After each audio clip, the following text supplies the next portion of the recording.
Il faut parvenir à faire la différence entre la vérité et les paroles qui sont conformes à la vérité. Donc, des paroles conformes à la vérité ne sont pas la vérité et on devrait s'en méfier? Comment peuvent-elles être d'une essence différente? La vérité est la vie de Dieu lui-même, représentant son propre tempérament, représentant sa propre essence, représentant tout en lui. Les paroles de Dieu peuvent être la vie de l'homme. Et aussi, la vérité peut purifier l'homme. Elle peut le transformer et le rendre parfait, alors que les paroles de l'homme, même conformes à la vérité, sont incapables de changer la nature de l'homme, de le purifier ou de le parfaire.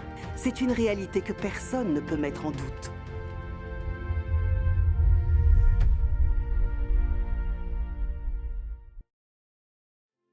J'ai une autre question à vous poser. J'ai lu dans la Bible les paroles de Dieu, ainsi que celles du Seigneur Jésus. J'ai aussi récemment lu quelques-unes des paroles de Dieu Tout-Puissant. Elles sont toutes empreintes de vérité, d'autorité et de puissance. Mais les paroles des illustres éminences religieuses sont également conformes à la vérité et sont constructives pour les gens. Donc ma question est, puisque leur sens est conforme à la vérité, quelle différence avec les paroles de Dieu ? J'aimerais avoir votre point de vue. J'espère que vous pourrez m'éclairer. Je vous remercie d'en avoir parlé. Moi aussi, je me posais la question. J'attends votre réponse. Donc, des paroles conformes à la vérité ne sont pas la vérité et on devrait s'en méfier? Comment peuvent-elles être d'une essence différente? Est-ce que vous n'êtes pas un peu trop pointilleuse? N'avez-vous pas rendu trop compliqué une question très simple? Pasteur Kim, le point que vous avez soulevé est réellement crucial. Nombreux sont ceux qui ne parviennent pas à résoudre cette question centrale. C'est la clé pour trouver le véritable chemin. Les gens admettent que la parole de Dieu Tout-Puissant explique tout, qu'elle est la vérité et qu'elle détient autorité et pouvoir, mais parce qu'ils ne peuvent faire la différence entre les paroles d'illustres éminences religieuses qui sont conformes à la vérité et les vérités exprimées par Dieu. Il est très difficile pour eux d'accepter l'œuvre de Dieu et d'être enlevés jusqu'à son trône. Si nous confondons toutes les paroles conformes à la vérité avec les paroles de Dieu, alors nous serons aisément dupés et nous suivrons et vénérerons l'homme. Nous suivrons Satan dans son opposition à Dieu, dans sa trahison envers Dieu, et nous offenserons le tempérament de Dieu. C'est comme cela que tant de personnes suivent des pasteurs ou des guides religieux et suivent en fait de faux Christ. C'est quelque chose que Dieu maudira. Par conséquent, croire en Dieu requiert une capacité à discerner ce qu'est la vérité de ce qui relève de la connaissance et des doctrines. Il faut parvenir à faire la différence entre la vérité et les paroles qui sont conformes à la vérité. Si nous ne parvenons pas à discerner la vérité, alors comment serons-nous capables de reconnaître le Christ ? Si nous ne voyons pas la différence essentielle entre la vérité et les paroles qui sont conformes à la vérité, alors il nous est impossible d'entendre la voix de Dieu et de revenir à Dieu. C'est absolument certain. Donc, qu'est-ce au fond que la vérité et que sont les paroles qui sont conformes à la vérité? Je vous invite à lire ce que Dieu Tout-Puissant nous dit à ce propos. Veuillez prendre la page 826. La vérité est l'aphorisme le plus réel, mais c'est aussi le plus important des aphorismes de l'humanité, car c'est ce que Dieu exige des hommes, et c'est aussi l'œuvre accomplie par Dieu lui-même. C'est pourquoi elle est appelée l'aphorisme de la vie. Cet aphorisme n'est pas un résumé ni une citation célèbre d'un grand personnage, mais c'est la déclaration adressée à l'humanité par le Maître du ciel et de la terre et de toutes choses. Et ce ne sont pas des paroles résumées par les hommes, mais c'est la vie originelle de Dieu. C'est pourquoi elle est appelée le plus important des aphorismes de la vie. Tu dois comprendre la portée réelle de la vérité, et tu dois également comprendre ce qui ne se rapporte pas à la vérité. Dis-moi, si certaines personnes acquièrent des idées et ont une certaine compréhension basée sur leurs expériences des paroles de vérité, cela compte-t-il comme la vérité? Au mieux, nous pouvons dire qu'elles ont une certaine compréhension de la vérité. Toutes les paroles de l'éclairage du Saint-Esprit ne représentent pas la parole de Dieu, ne représentent pas la vérité, et elles ne se rapportent pas à la vérité. On peut seulement dire que ces personnes ont une certaine compréhension de la vérité et un certain éclairage du Saint-Esprit. Tous peuvent expérimenter la vérité, mais les situations de leur expérience seront différentes, et ce que chaque personne obtient de la même vérité est différent. Mais même après avoir combiné la compréhension de tous, tu ne peux toujours pas expliquer complètement cette unique vérité. La vérité est à ce point profonde. Pourquoi dis-je que toutes les choses que tu as obtenues et que toute ta compréhension ne peuvent pas être un substitut à la vérité? Si tu échanges sur ta compréhension avec les autres, ils peuvent y réfléchir pendant 2 ou 3 jours, et ensuite ils finiront de l'expérimenter. Mais une personne ne peut expérimenter pleinement la vérité même durant toute une vie. Même tous les gens ensemble ne peuvent pas l'expérimenter complètement. Ainsi, on peut voir que la vérité est très profonde. Il n'y a aucun moyen d'utiliser des mots pour articuler pleinement la vérité. La vérité exprimée dans le langage humain est l'aphorisme de l'homme. L'humanité ne l'expérimentera jamais pleinement. Et l'humanité devrait vivre en se fiant à elle.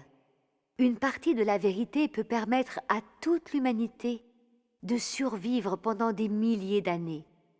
Et la vérité est la vie de Dieu lui-même, représentant son propre tempérament, représentant sa propre essence, représentant tout en lui. Si tu dis que tu as la vérité et qu'avoir des expériences signifie que tu as la vérité, alors peux-tu représenter le tempérament de Dieu? Tu ne le peux pas. Tu vois, une personne peut avoir une certaine expérience d'un aspect ou d'un côté d'une vérité ou avoir une certaine lumière sur elle, mais elle ne peut pas la fournir aux autres pour toujours. Donc sa lumière n'est pas la vérité, c'est juste un degré qu'une personne a atteint, l'expérience, l'expérience qu'une personne devrait avoir, la bonne compréhension, ce qui est un aspect réaliste de l'expérience de la vérité. Cette lumière, cet éclairage et cette compréhension basée sur l'expérience ne peuvent jamais être un substitut à la vérité. Même si tous les gens ont fait l'expérience d'une vérité et qu'ils mettent tous leurs mots ensemble, cela ne peut pas être égal à cette seule phrase de la vérité. C'est juste que la vie de l'homme sera toujours la vie de l'homme. Et peu importe combien ta compréhension est conforme à la vérité, conforme à la signification de Dieu, conforme aux exigences de Dieu, elle ne pourra jamais être un substitut à la vérité. Dieu Tout-Puissant nous explique de manière claire le concept de vérité et nous aide à la distinguer des paroles conformes à la vérité. La vérité trouve sa source en Dieu. Toutes les paroles exprimées par Dieu sont la vérité. C'est une réalité indéniable sur laquelle s'appuyer. Alors, comment être sûr de ce qu'est la vérité dans le fond? Quelle est l'essence de la vérité? Comme la vérité est dans son ensemble une expression de Dieu, elle est par nature la révélation de l'essence de la vie de Dieu, de ce que Dieu a et est, ainsi que du tempérament de Dieu. La vérité est la réalité de tout ce qui est positif. Elle est immuable et existera toujours. La vérité est la vie de Dieu telle qu'elle est. Elle est vectrice d'autorité et de puissance. Voilà pourquoi la vérité peut purifier l'homme. Elle peut le sauver, le parfaire et être sa vie éternelle. En exprimant la vérité, Dieu a pour dessein de faire en sorte que l'homme fasse de la vérité sa vie et qu'il mène son existence en se conformant aux paroles de Dieu. Si l'humanité fait de la vérité sa vie, sa nature corrompue et son tempérament satanique seront entièrement purifiés. C'est en menant une existence de vérité que l'homme pourra vivre tel un homme vrai, et que donc il deviendra saint, et qu'il se conformera aux intentions de Dieu. C'est ainsi que le sens de la création de l'homme par Dieu est complètement abouti. On comprend donc que c'est vers cet aboutissement que tend l'œuvre de Dieu visant à sauver l'humanité. Les hommes qui ont survécu au grand désastre obéiront tous à Dieu et le vénéreront. Tous sont des êtres humains qui ont obtenu la vérité et accédé au salut.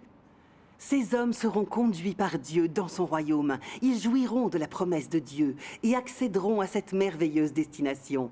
Ce sont les paroles de Dieu qui accompliront toutes ces actions. Ce sont les vérités exprimées par Dieu qui aboutiront à tous ces effets. Alors même si les paroles de ces illustres éminences religieuses sont conformes à la vérité et sont utiles pour les gens, on ne peut pas les considérer comme la vérité, ni les comparer aux paroles de Dieu. Les paroles de Dieu peuvent être la vie de l'homme. Les paroles des hommes ne peuvent pas être la vie de l'homme. Et aussi, la vérité peut purifier l'homme. Elle peut le transformer et le rendre parfait, alors que les paroles de l'homme, même conformes à la vérité, sont incapables de changer la nature de l'homme, de le purifier ou de le parfaire. C'est une réalité que personne ne peut mettre en doute. Comme nous le constatons, nombreux sont ceux que Dieu a employés au cours des différentes ères, et qu'importe qui ils sont ou le nombre d'années à son service à prononcer des paroles pour lui, leur travail ne pourra jamais aboutir à la purification, le salut et le perfectionnement de l'homme. Savez-vous pour quelle raison?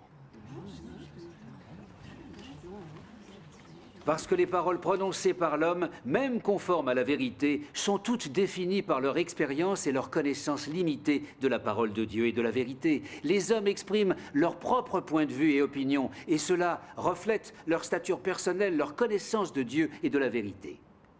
Même si la communication est pure, conforme à la vérité, même si elle est constructive et aide l'homme, de telles paroles ne peuvent être considérées que comme des paroles exactes, des paroles fiables. Mais les paroles qui sont conformes à la vérité sont néanmoins différentes de l'essence de la vérité elle-même et ne peuvent pas être considérées comme la vérité. Les livres que ces personnes écrivent et les paroles qu'elles transmettent viennent du fardeau qu'elles ont reçu de l'Église. Ces paroles servent à guider l'Église, à réconforter et à encourager les croyants, à aider les gens, à résoudre certaines de leurs difficultés et de leurs confusions dans leur croyance en Dieu. Mais aussi bienveillantes ces paroles soient-elles, elles ne peuvent satisfaire les gens que pendant une période de temps assez brève, et ne pourraient jamais se substituer aux effets de l'œuvre de Dieu. Les faits suffisent à nous le démontrer. Les paroles de l'homme, conformes à la vérité, n'ont rien de commun avec la vérité elle-même, et ne peuvent pas être considérées comme la vérité, et encore moins comme les paroles de Dieu. C'est la différence essentielle entre les paroles prononcées par l'homme et la vérité elle-même. Je pense que c'est clair à présent. Merci pour ce formidable échange. Il est vrai que les paroles de Dieu Tout-Puissant sont extrêmement claires.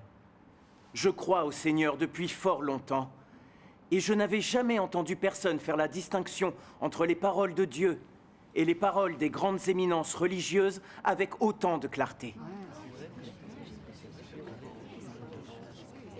L'échange d'aujourd'hui nous a énormément aidés. Avant, on vénérait les anciens et les pasteurs, et on admirait les professeurs et les prétendus experts qui pouvaient décrypter la Bible sous prétexte de l'avoir longtemps étudiée. Nous considérions leurs paroles comme vérité. Nous manquions de discernement et nous étions insensés. Quand on ne connaît pas la vérité, on peut facilement se faire berner. On tombe dans le piège. Nous avons été crédules. Ça me paraît évident que les paroles de l'homme ne peuvent pas et n'ont jamais pu exprimer la vérité. Pasteur Jong, les théories théologiques que nous avons apprises ne sont pas la vérité. Exact. Ces théories théologiques sont des connaissances et des doctrines que l'homme a résumées. Ce n'est pas la vérité. Ah, très juste. Maintenant, nous comprenons que seules les paroles de Dieu sont la vérité et non celles de l'homme.